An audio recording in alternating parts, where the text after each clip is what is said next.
Bonsoir, chers téléspectateurs. Shalom à vous tous qui êtes fidèles à notre chaîne ADG Temple de la Foi TV. Merci également de nous recevoir sur notre page Facebook. Que Dieu soit glorifié. Bienvenue également à cette rencontre d'édification, d'encouragement. Nous parlerons de quelque chose de très important ce soir. Et avant d'aller plus loin, je vous invite à chanter avec moi le Seigneur, de louer le Seigneur. Le cantique 304 dans le chant de victoire nous dit: Jésus quitta le trône de son Père. Il est descendu sur la terre. Il accepta d'aller mourir sur la croix pour nous sauver, et nous le louons ce matin, ce soir. Jésus quitta le trône de son Père et descendit ici-bas sur la terre. Il accepta la crèche pour berceau, lui roi des rois, le Fils du Dieu très haut. Oh oui, c'est vrai, je sais que c'est vrai. Il est écrit, cela suffit, que Jésus m'aime au bonheur suprême. La Bible me le dit. Oh oui, c'est vrai, je sais que c'est vrai. Il est écrit, cela suffit, que Jésus m'aime au bonheur suprême. La Bible me le dit. Oh oui, c'est vrai, je sais que c'est vrai. Il est écrit, cela suffit, que Jésus m'aime au bonheur suprême. La Bible me le dit. Dieu vous aime. Il a envoyé Jésus pour nous sauver, pour vous sauver. Nous lui disons gloire ce soir. Remercions le Seigneur pour cette grande opportunité. Alléluia. Seigneur, nous te bénissons pour ton amour. Ton amour est grand, Seigneur. Cet amour a été manifesté en Jésus. Tu l'as envoyé sur la terre pour nous sauver. Il s'est abaissé jusqu'à prendre la forme de notre nature.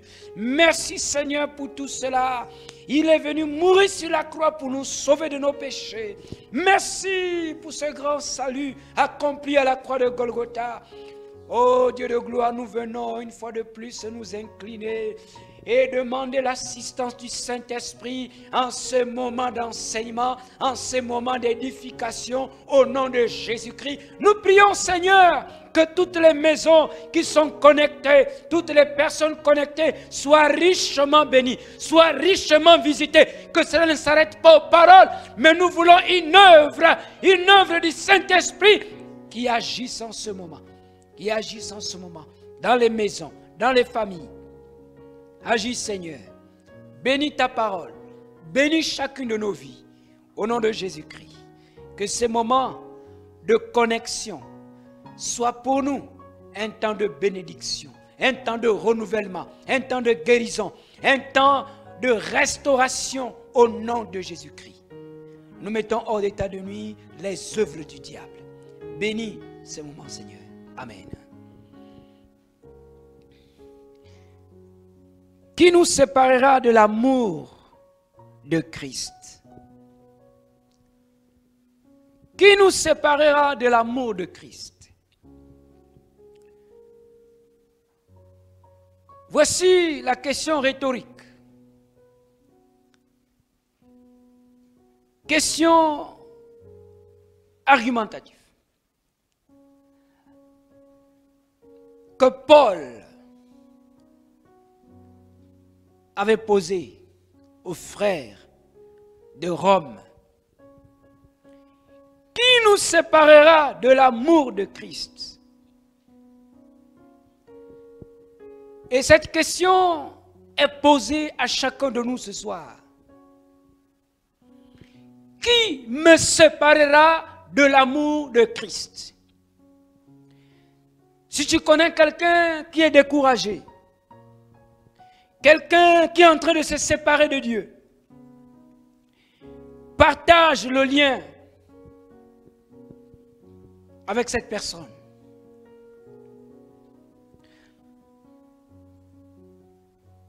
Romains chapitre 8, lisons à partir du verset 35. Romains chapitre 8, du verset 35 au verset 39. Je lis la parole de Dieu. Qui nous séparera de l'amour de Christ? Sera-ce la tribulation, ou l'angoisse, ou la persécution, ou la faim, ou la nudité, ou le péril, l'épée? Selon qu'il est écrit, c'est à cause de toi qu'on nous met à mort tout le jour, qu'on nous regarde comme des brebis destinées à la boucherie. Mais dans toutes ces choses, nous sommes plus que vainqueurs par celui qui nous a aimés. Car j'ai l'assurance que ni la mort, ni la vie, ni les anges, ni les dominations, ni les choses présentes, ni les choses à venir, ni les puissances, ni la hauteur, ni la profondeur, ni aucune autre créature ne pourra nous séparer de l'amour de Dieu manifesté en Jésus-Christ, notre Seigneur. Et nous pouvons dire Amen à la parole du Seigneur. L'apôtre Paul écrit aux frères de Rome, parce que son objectif était de rappeler à ces hommes et à ces femmes que Christ souhaite que tout un chacun partage avec lui l'éternité, avec lui sa gloire. Mais en entendant, en vivant sur la terre, il y a des éléments, il y a des entités, il y a des choses qui peuvent nous empêcher de participer à la gloire que Christ a préparée pour nous. Et l'apôtre Paul énumère ici 7 éléments que nous pouvons décrire comme 7 épreuves. À la question qu'il pose au verset 35. Qui nous séparera de l'amour de Christ?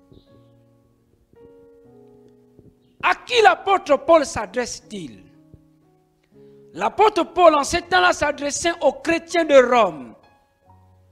Il s'adressait à tous les hommes, à toutes les femmes, qui avaient répondu favorablement à l'appel du Seigneur.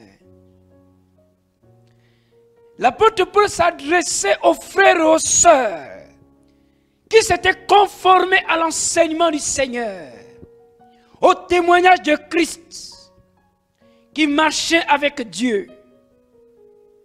Il s'adressait à eux. Si tu nous regardes ce soir et que tu n'as pas encore accepté le Seigneur, fais-le en priant, en confessant tes péchés et en invitant la personne de Christ dans ta vie. Le nous concerne tous les croyants et de toutes les générations. Nous ne sommes plus à Rome. Nous sommes au 21e siècle. Nous sommes au Gabon, nous sommes éparpillés parce que beaucoup nous regardent, beaucoup sont connectés. Dieu soit béni. L'apôtre Paul s'adressait aux chrétiens, aux frères et aux sœurs qui ont accepté le Seigneur. Que vous vivez dans un pays de paix, de guerre, ce message s'adresse à vous. Que vous vivez dans une maison de paix ou de difficultés, ce message s'adresse à vous. Que vous ayez à manger ou pas, cette question est posée à chacun de nous. Qui nous séparera de l'amour de Christ? Que vous soyez en bonne santé ou pas, cette question vous est adressée aussi. C'est à nous que l'apôtre Paul pose cette question.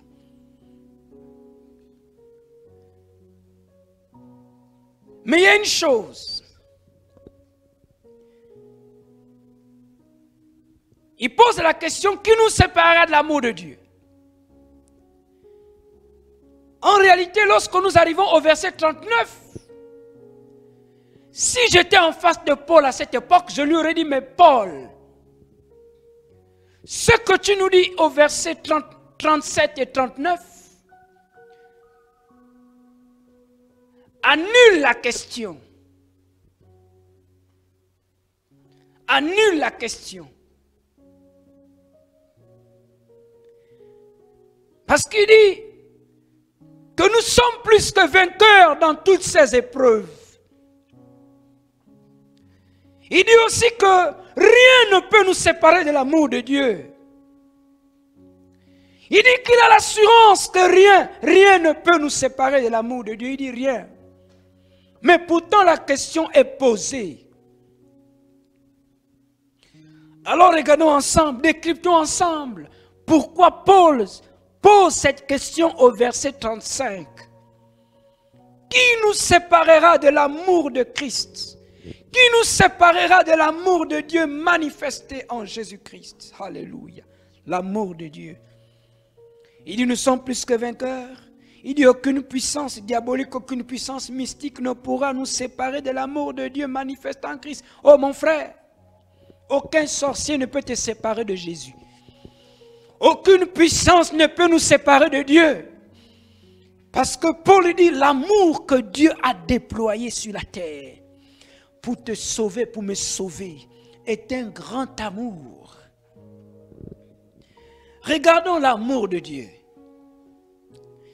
L'amour de Christ, c'est un amour grand.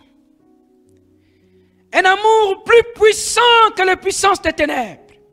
Parce qu'il dit, aucune puissance ne peut nous empêcher d'être enfants de Dieu. C'est ce que Paul est en train de dire. Aucune puissance ne peut t'empêcher, ne peut m'empêcher d'être enfant de Dieu. Tu t'apprêtes certainement à abandonner Jésus. La question t'est posée, qui te séparera de l'amour de Dieu? L'apôtre Paul dit ici en réalité que rien ne peut nous empêcher d'être enfants de Dieu. C'est pourquoi nous sommes déjà plus que vainqueurs, parce que Dieu a déployé son amour pour que nous devenions ses enfants. Qu'est-ce que cela signifie? Ceci signifie que nous ne sommes pas seulement justifiés après avoir confessé nos péchés. Nous ne sommes pas seulement justifiés par Dieu. Mais nous sommes aimés par lui-même. Dieu nous a aimés lui-même. Dieu nous a aimés avant la fondation du monde. Dieu nous a aimés. Il y a des personnes qui cherchent des gens pour les aimer. Lorsque vous trouvez quelqu'un qui vous aime aujourd'hui, demain la personne vous déçoit. Mais Dieu ne nous décevra jamais. Parce que son amour est grand. Il ne nous demande rien. Si ce n'est de croire en lui, d'espérer en lui, de compter sur sa grâce. Ce n'est pas l'amour que nous manifestent nos semblables. C'est l'amour que Dieu a manifesté en Christ pour nous. Lisons 1 Jean chapitre 4 verset 19.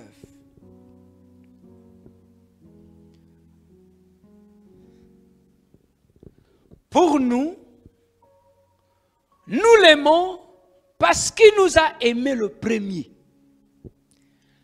Dieu nous a aimés le premier. En Christ, Dieu nous a aimés le premier. C'est la raison pour laquelle l'apôtre Paul dit, mais qui nous séparera de cet amour? Qui? L'amour de Dieu manifesté en Christ. Ce n'est pas nous qui avons aimé Dieu d'abord, mais nous l'aimons parce qu'il nous a aimés le premier. Le premier. Qui étions-nous pour que Dieu puisse nous aimer le premier? Qu'avons-nous fait? Nous n'avons rien fait. Qu'avons-nous donné à Dieu pour nous aimer ainsi? Nous n'avons rien donné à Dieu. Sachons-le, mes frères, mes sœurs. Dieu nous a aimés le premier. Qu'est-ce que cela signifie? Ceci signifie que tout enfant de Dieu a une garantie. Que nous tiendrons debout. Alléluia. Parce que Dieu nous a aimés, c'est une garantie pour nous d'être debout. C'est une garantie pour nous d'avoir la victoire. Parce que Dieu nous a aimés le premier. C'est la garantie de la victoire. C'est la garantie que nous persévérerons avec lui. Garantie de victoire. Garantie de persévérance. Et comme nous avons cette garantie, l'apôtre Paul dit, mais qui peut encore nous séparer de l'amour de Dieu? Il dit personne. Aucun élément, aucune puissance, aucune entité, aucun esprit, aucun problème ne peut nous séparer de l'amour de Dieu. Parce que Dieu nous donne une garantie. Garantie de la victoire, garantie de la persévérance. À la question posée par l'apôtre Paul aux chrétiens de Rome ainsi qu'à nous sur l'amour de Dieu. Alors, l'apôtre Paul, comme je le disais, en réalité ne pose pas une question pour l'annuler après. C'était évident. À cette époque, c'était évident. Lorsque nous connaissons le contexte de l'époque de la ville de Rome, une ville remplie de distractions immorales, une ville où Christ n'était pas la bienvenue, où le témoignage des croyants n'était pas le bienvenu. Ce n'était pas facile de marcher avec le Seigneur. Les Romains avaient leur Dieu. Et que dans ce milieu, un petit groupe d'hommes et de femmes décide de faire route avec Jésus sur la terre.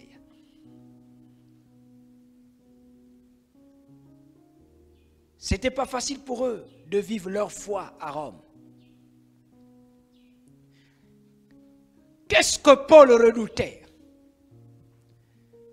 Il priait, mais il redoutait. Il dit, mes frères, voici la liste des épreuves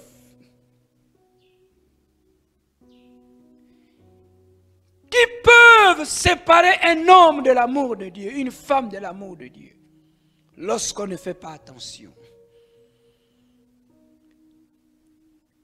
Voici la liste des situations dégradables, des situations dangereuses qui peuvent manifestement influencer la foi et la vie d'un croyant de façon négative. Il y sera ça, la tribulation, c'est-à-dire une situation menaçante, le malheur. Oui, mes frères, il y a des situations menaçantes, il y a des tribulations. Nous sommes toujours dans la crise de Covid-19. C'est une situation menaçante qui crée le malheur.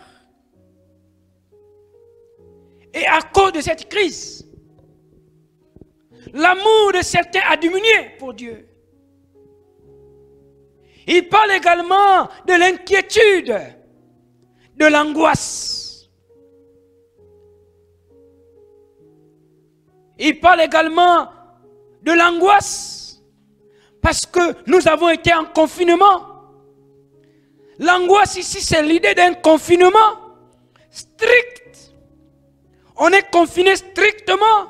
Le fait d'être désespérément oppressé. Lorsque nous étions confinés, chacun dans sa maison, oppressé par la peur. Même lorsque nous sortons, nous faisons attention désormais parce que le Covid-19 est dehors. C'est l'angoisse. Il parle également de la persécution. À cause du témoignage de Jésus, à cette époque, des hommes et des femmes ont abandonné le Seigneur. Et l'apôtre Paul n'écrivait pas aux Romains comme ça. Nous nous souvenons ce qu'il dit à son fils Timothée. Lorsqu'il parle également dans les Corinthiens, de ces personnes qui étaient de l'heure, mais qui ont abandonné Jésus à cause des situations dangereuses, à cause des plaisirs de ce monde. Il parle également de la faim. Lorsque les chrétiens font l'objet de discriminations en matière d'emploi, et le résultat de ces derniers sont souvent suffisamment élevés pour les pousser hors de la grâce. On est empêché de s'épanouir dans une entreprise. On est oppressé. On ne jouit pas totalement du fruit de son travail.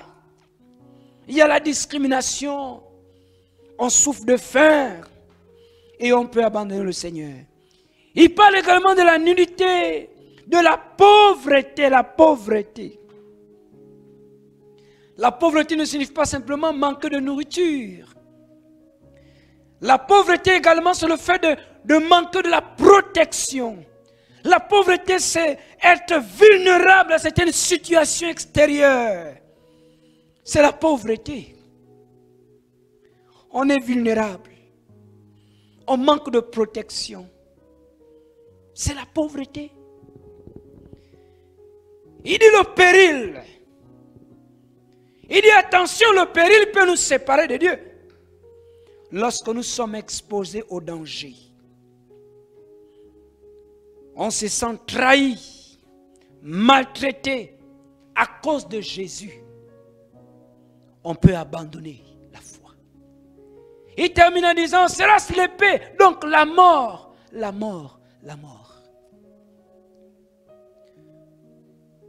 Pourquoi Paul dit que ces choses, ces 7 choses, peuvent nous séparer de l'amour de Dieu? Parce que lorsque nous sommes exposés à tous ces dangers, à ces situations dangereuses, si Dieu n'est pas avec nous, si Dieu ne manifeste pas son amour, nous faiblirons. Je disais que la question de l'apôtre Paul ne devait plus se poser. Il termine d'énumérer les situations dangereuses. Arrivons au verset 27.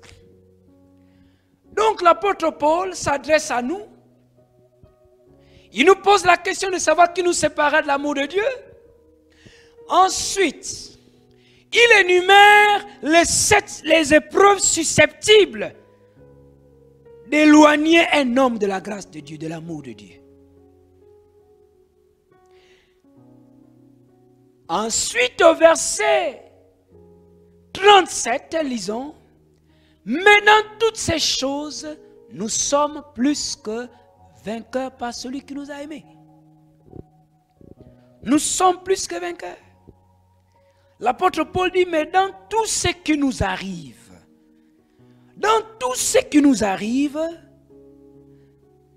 les plus grands vainqueurs, ce sont ceux qui sont proches de Dieu.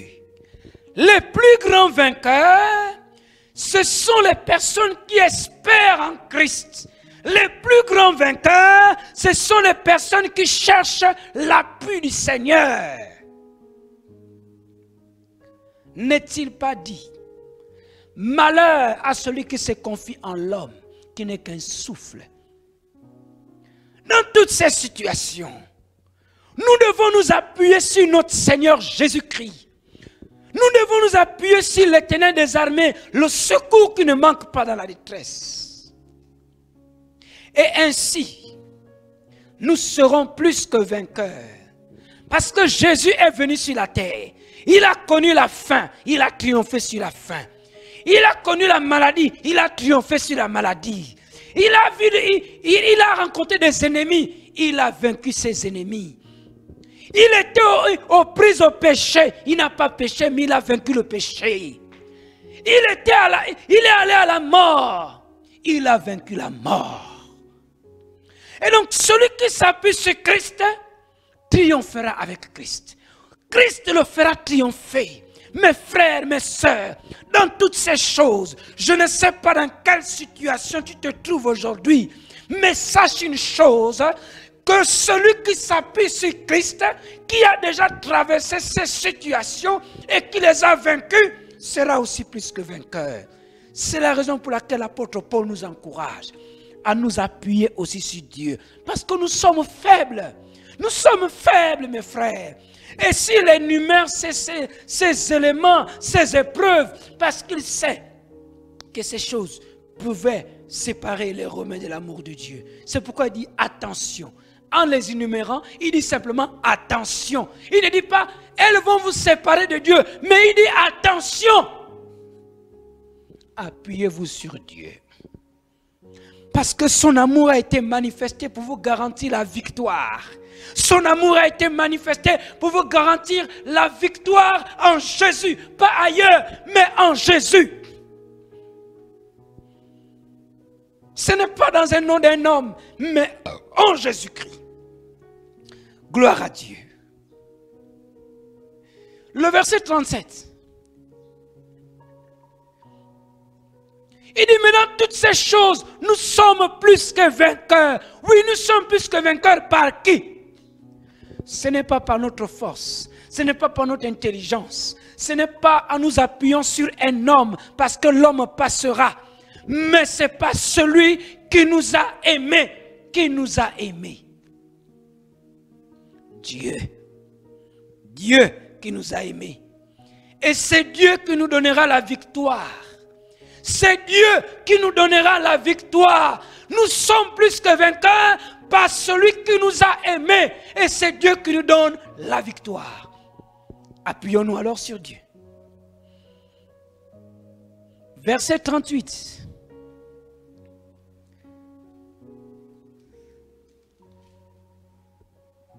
Je disais que la question de Paul ne devait plus se poser. Mais elle s'oppose toutefois. Il dit car j'ai l'assurance. Alléluia. Il dit attention, ces choses peuvent vous séparer de Dieu. Ensuite, il montre aux Romains. Il dit aux Romains, il dit j'ai l'assurance qu'en réalité, ces choses n'ont ni la puissance, ni le pouvoir de nous séparer de l'amour de Dieu. Paul, il nous dit, mes frères et sœurs, qu'en réalité, et il le dit avec assurance, il atteste que ces choses n'ont ni la puissance, n'ont ni le pouvoir, ni la capacité de nous séparer de l'amour de Dieu. Quels sont les thèmes qu'il utilise? Il dit car j'ai l'assurance que ni la mort. Alléluia. La mort, Christ a vaincu la mort.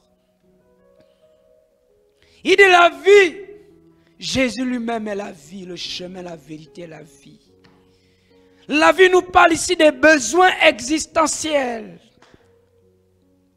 Parce que nous sommes encore sur la terre. Il dit ni les anges. Il parle ici des puissances. Il parle ici des dominations. Il parle ici des esprits. Paul nous dit, la mort ne peut nous séparer de l'amour de Dieu parce que Jésus a vaincu la mort. La vie, Jésus est la vie. les esprits, aucun démon ne peut nous séparer de l'amour de Dieu manifesté en Jésus-Christ.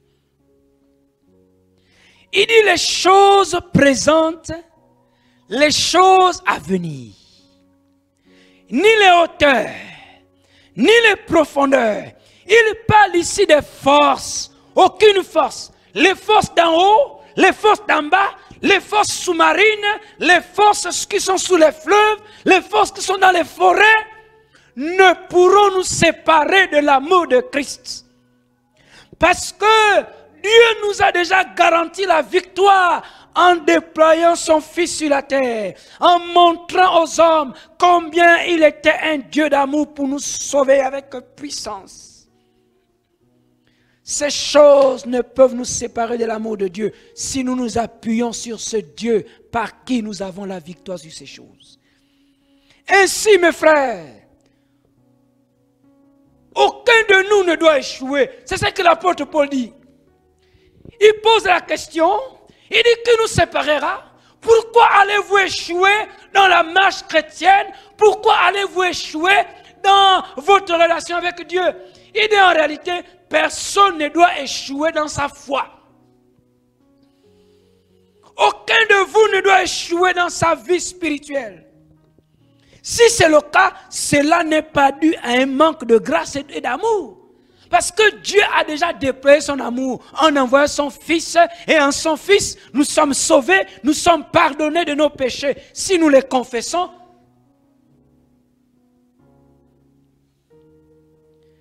et Dieu a déployé son amour pour nous garder.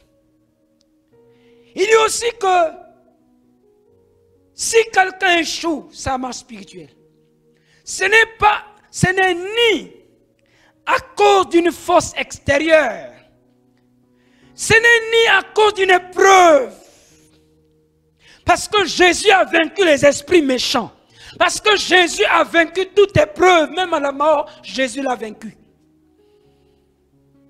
Mais ce sera certainement dû à notre incapacité de nous attacher à Christ. Paul avait compris ce que Jésus avait dit quand il était sur la terre. Dans Jean chapitre 15, verset 4. Jésus disait,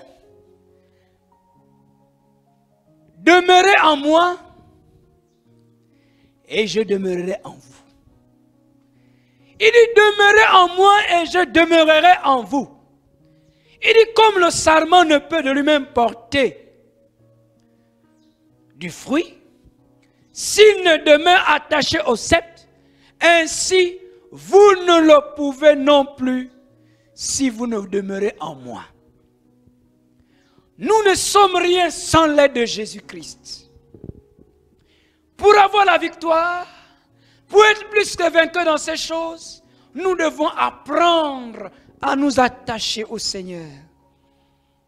C'est pourquoi nous avons chanté, oh oui c'est vrai, je sais que c'est vrai. Il est écrit, Jésus m'aime, Jésus m'aime.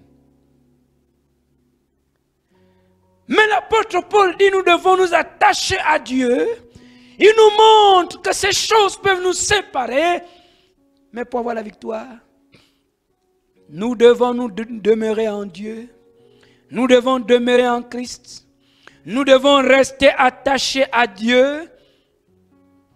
Comme Christ reste attaché au Père, nous aussi attachons-nous à Christ et Dieu nous donnera la victoire. Si nous restons attachés à Christ, alors rien ne pourra nous vaincre. Rien ne pourra nous séparer de la vie de Dieu. Rien ne pourra nous séparer de l'éternité. Que toutes les situations menaçantes auxquelles nous sommes exposés aujourd'hui soient abaissées au nom de Jésus-Christ. Que toutes les personnes qui sont connectées, qui nous suivent, qui chancellent, prêtes à abandonner le Seigneur, prions ce soir afin que ces personnes demeurent attachées à Jésus-Christ. Parce qu'il donne le pouvoir de surmonter les épreuves, les problèmes. et surtout d'en sortir vainqueur. Vainqueur. Rien ne nous séparera de l'amour de Christ. Rien du tout. Rien du tout. Demeurons attachés à Jésus. Et dans toutes les situations difficiles et dangereuses, Dieu nous donnera la victoire. Prions le Seigneur. Oh oui, c'est vrai, je sais que c'est vrai. Il est écrit, cela suffit, que Jésus m'aime au bonheur suprême. La Bible me le dit, oh oui, c'est vrai, je sais que c'est vrai. Il est écrit, cela suffit, que Jésus m'aime au bonheur suprême. La Bible me le dit. À présent, prions que Dieu nous aide à demeurer attachés au Christ. Et ce n'est qu'en nous attachant à Christ, qui est la manifestation de l'amour de Dieu, que nous aurons la victoire sur toute épreuve, sur toute chose. Aucun homme ne nous donnera la victoire sur la mort. Aucun homme ne nous donnera la victoire.